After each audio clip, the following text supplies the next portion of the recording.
So, hi guys! Welcome back again to my channel, and for today's video, ang gagawin naman natin is puro pang souvenir for bridal shower.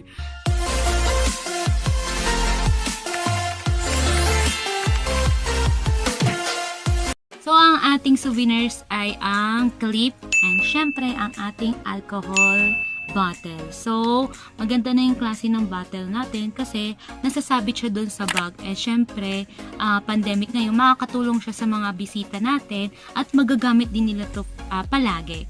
So, unahin na natin ang ating alcohol. So, yun guys, nagpa-print ako ng mga lettering ganito. Cordova siya, yung font niya, kung gusto nyo po siyang gayahin. So, nagpa-print lang ako. Sticker paper na po yung gamit. So, mas madali na lang siya, madidikit mo siya kaagad. So, yan. Mas maganda yung magpa-print kayo ng sticker na. So, yan yung mga pangalan ng mga kasama doon mismo sa bridal shower.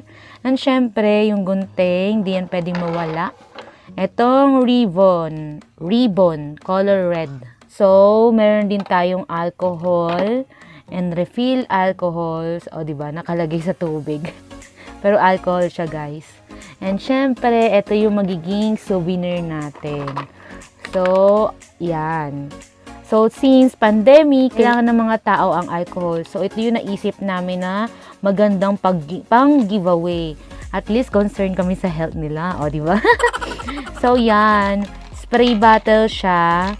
Yan, may takip na siya. At the same time, pwede mo siya isabit sa bag mo, sa jeans, sa lagayan ng belt. Saka easy na lang siya i-spray. Agad-agad. So, yon. So, 15 pieces yan lahat, guys. So, simulan na natin. So, guys, first, ikat muna natin to lahat.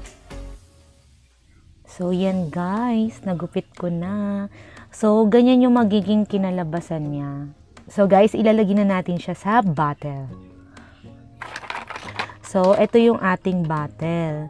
And then, ilalagay lang natin siya. Ididikit lang natin siyang paganyan. Ganyan. So, guys, let's do this. So, yan guys. Bago pala natin lagyan muna ng sticker, mas okay na lagyan nyo muna ng alcohol yung loob ng alcohol holder nyo para in case na mag-leak siya, hindi maapektuhan yung sticker na nilagay natin. So guys, lagyan na natin.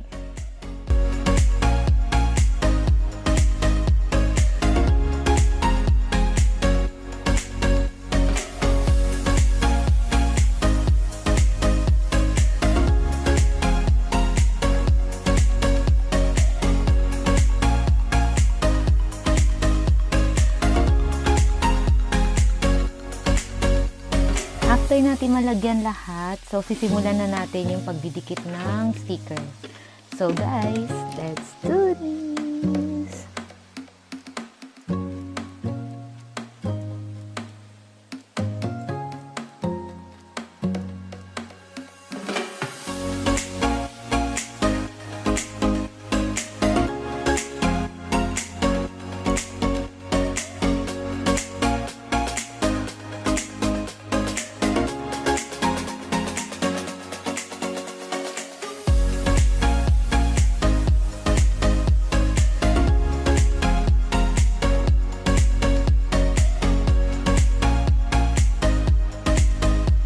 So, yan guys, natapos na natin lagyan ng sticker.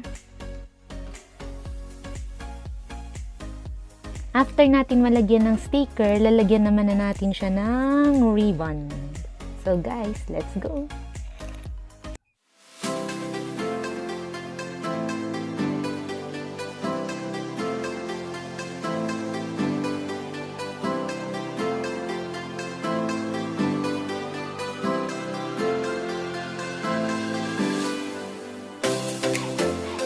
Last time, nagawa na natin siya ng ribbon at saka ng name.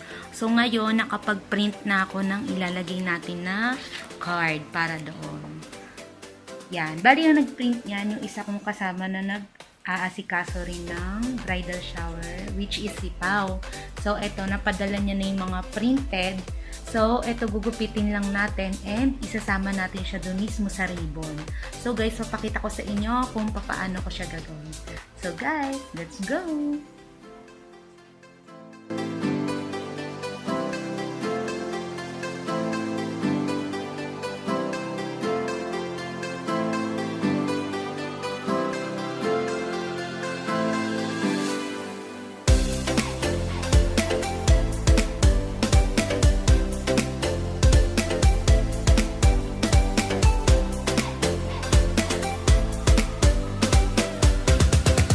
Guys, ganito yung magiging itsura niya. Sinama ko na siya sa mismong ribbon. Diretso na. Balak ko kasi nung una, igigitna ko siyang ganyan. Maganda naman. Ang kaso nga lang, hindi makikita yung pangalan. So, bali ang ginawa ko, ginilid ko na lang siya. Nakaside na lang siya. Para maging maganda pa rin tignan. Kita lahat. So, yan. Ganyan yung magiging itsura niya. So, yan. Gawin na natin yung iba pa. Let's go!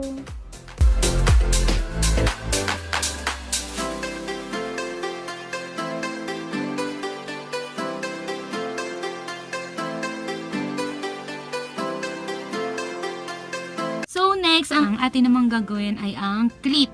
So, pansin ko kasi sa clip na nabili is random design siya. And syempre, kung ilalagay ko lang siya doon, baka mag-agawan sila ng design. So, naisip ko na gumawa na lang ng shopping bag na maliit, sobrang liit. Pero cute naman siya kasi color pink yung ginamit ko. And dinagdagan ko na lang siya ng a little ribbon na makatulong na mapaganda yung mismong aming souvenirs table. So, yun guys, ang una nating kailangan, syempre, itong mga pins. Yan, sobrang nauso siya ngayon. And, gagawa natin siya ng paraan. Ayoko kasi na makikita siya mismo ng mga guest. Kasi, baka kasi pag-agawan nila yung design, kasi random yung design nila. So, naisip ko na gumawa ng ibang packaging niya na magiging maganda pa rin doon sa table natin. So, ang next natin is yung thank you tag. Katulad nung sa isang favor natin, favor. And next, syempre, hindi pwedeng mawala ang glue, scotch tape, and gunting. And syempre, ang gagamitin nating construction is color pink since ang theme natin is pink. And syempre, ang ating red ribbon. Yan. And then, gumawa ako dito ng mga a little rings. Yan. Nagmumukha siyang sing-sing. Gagamitin natin siya mismo dun sa gagawin natin. So, yun guys, simulan na natin.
guys, natapos ko na yung isa nating favor o yung tinatawag nating souvenir para sa bridal shower. So, tada!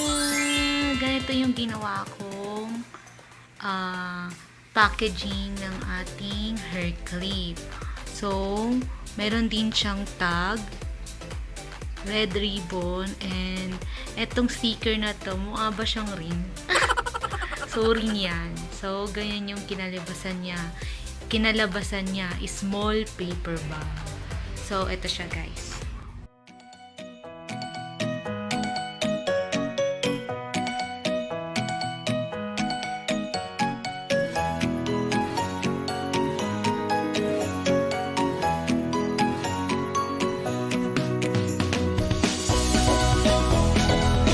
So, tinabi ko siya doon mismo sa Wishes in a Bottle. So, ganyan yung naging itsura niya.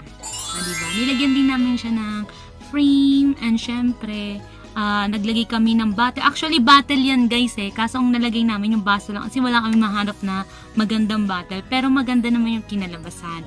And nagprint lang din yung partner ko si Pao ng mismong paper na pwede nila isulat doon kung ano yung mga wishes nila. So, bubuksan niya ng bride after ng wedding nila para mas maganda yung mas maganda kasi mga moment na ganun yung babasahin mo yung mga wishes ng mga naging bisita mo at the same time yun yung mga malalapit sa puso mo. Nilagyan din namin siya ng ballpen doon sa gilid and syempre yung ribbon na itatali nila doon pa after nila magsulat. So yun guys, thank you so much. I hope nakatulong itong souvenirs na to sa inyong pagbabudget and syempre sa bridal shower na susurprise nyo. So guys, thank you so much. Kung nagustuhan nyo tong video, please like and subscribe to my channel. Kung gusto nyo ma-notify kung may mga bago tayong video, click nyo lang yung notification bell down below. So guys, thank you so much. Keep safe everyone. See you in my next vlog. Bye!